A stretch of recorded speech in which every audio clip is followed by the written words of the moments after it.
Welcome back to my channel. Abby Lee Miller here with a little different, more serious topic. Charity, giving, philanthropy. What do those words mean?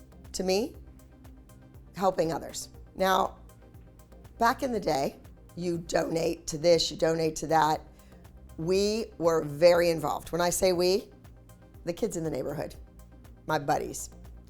We were always having carnivals. When I was a kid, there was a local television show in Pittsburgh called The Joe Negri Show.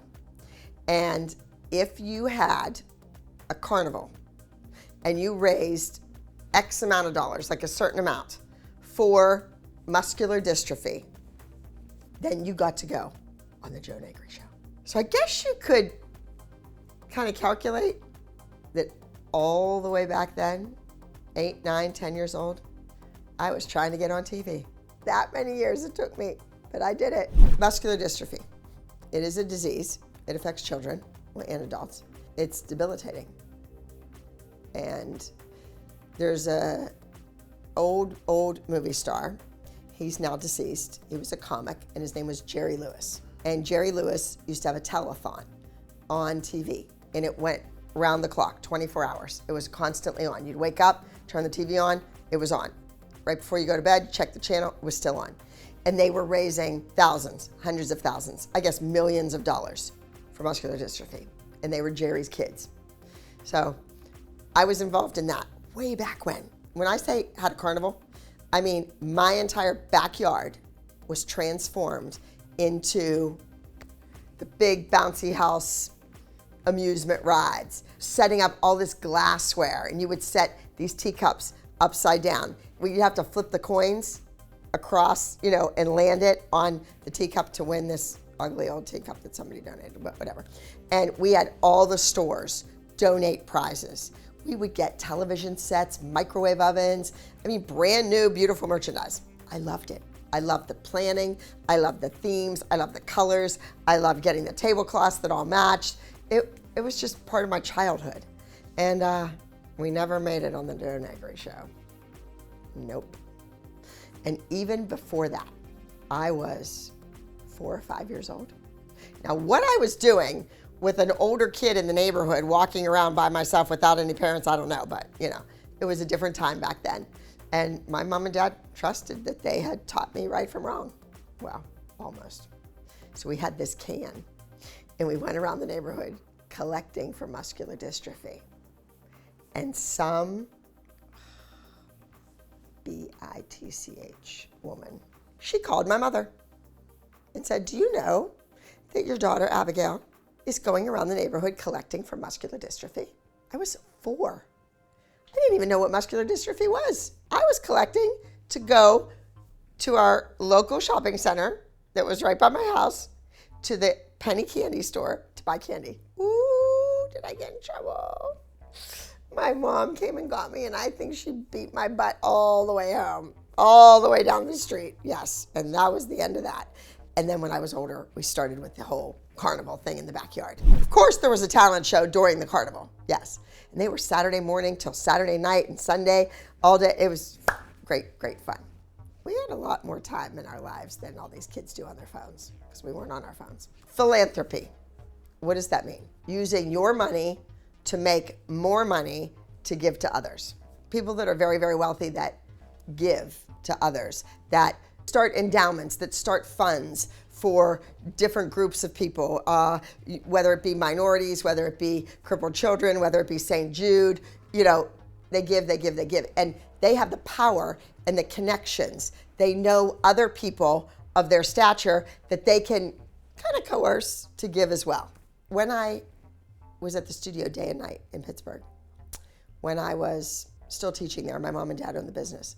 I gave, and I gave, and I gave. But I was giving my time, my energy to my students. Then after I built my own building and I took over the business, I was giving. I was giving kids the shirt off my back.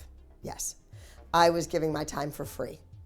And not just my time in the dance studio teaching, but when I was at the mall, I was looking for Allie Meixner's beautiful tan, perfect beige shoes to match her suit for Miss Dance. I was looking for something for Corey, even Gianna. I remember leaving the studio, running with her to the mall, 20 minutes before they closed, the night before we were leaving for a huge competition, because I wanted her in a different interview suit. Not that her mom and dad wouldn't do it, not that they wouldn't go, not this, that, or the other thing. It's just I needed that time with her. I needed that moment, that bonding moment with her. She was a good student, and her parents were good customers. So I gave, and I gave, and I gave, and I gave. That was my philanthropy. That was my donation. Let's say that. That was my donation, my way of donating.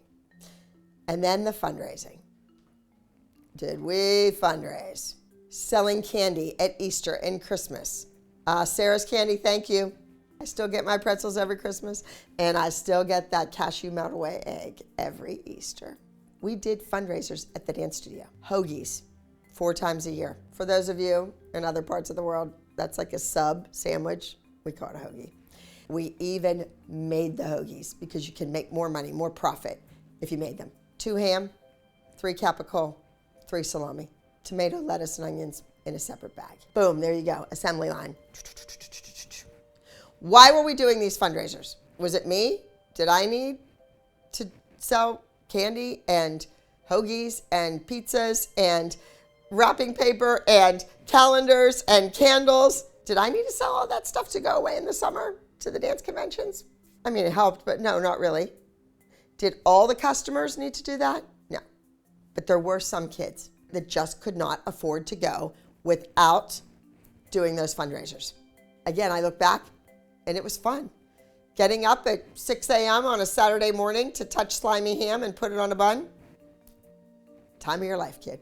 Now, I'm an adult. I was on a big hit television show, and I gave and I gave and I gave, mainly to a guy named Uncle Sam. And that brings me to right now, today.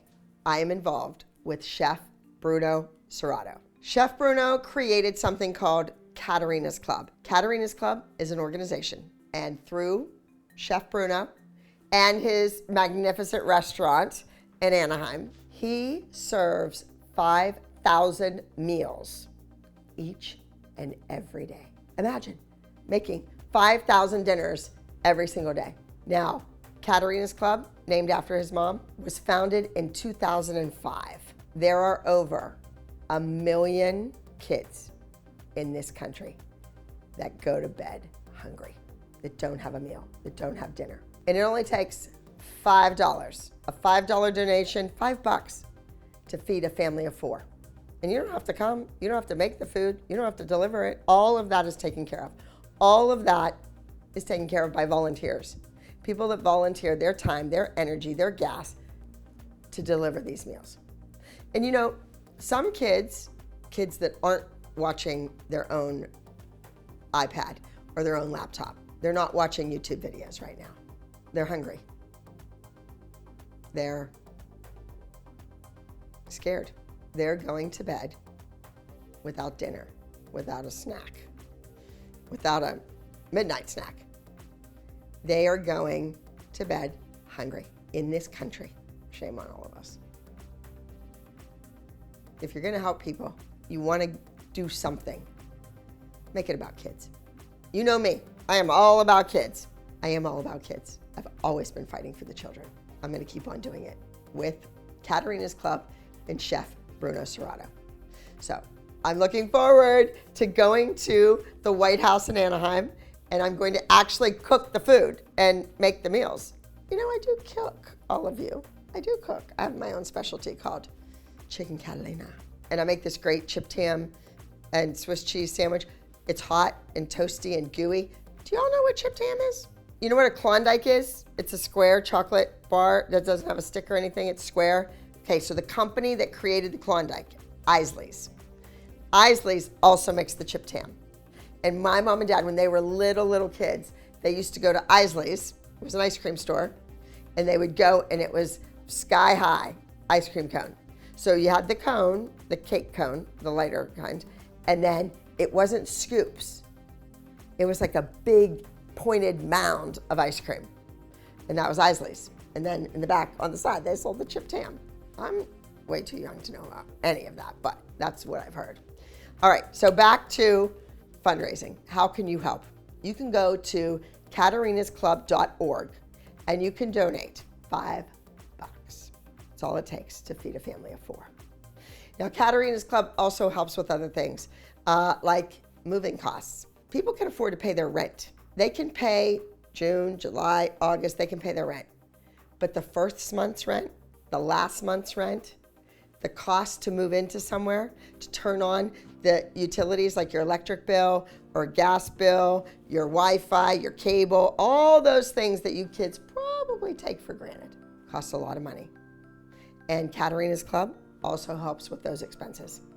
Now, when Chef Bruno and his team delivers these meals, they're not going house to house and delivering 4 dinners. No, they're going to the Boys and Girls Clubs, which are huge here in California. They're going to motels. There are children your age that live in a motel. But these are people who work. The mom and dad are out working. They're not lazy. They're not just collecting money from the government. No, no, no. They are out working, trying to make a living, trying to put a roof over their kids' head and food on their plates. But it's slow. And because of the pandemic, because of COVID, the quarantine, because of the ships not bringing the goods here, because of all the cargo, shipping containers stuck at the docks, not getting to the stores, all of that plays into food security or food insecurity. And now, with inflation, it's even harder to feed your family. So that is my involvement with Katerina's Club. I love it. I think it's a wonderful organization. And I look forward to cooking with Chef Bruno. Maybe I'm going to tell him about my little chicken Catalina.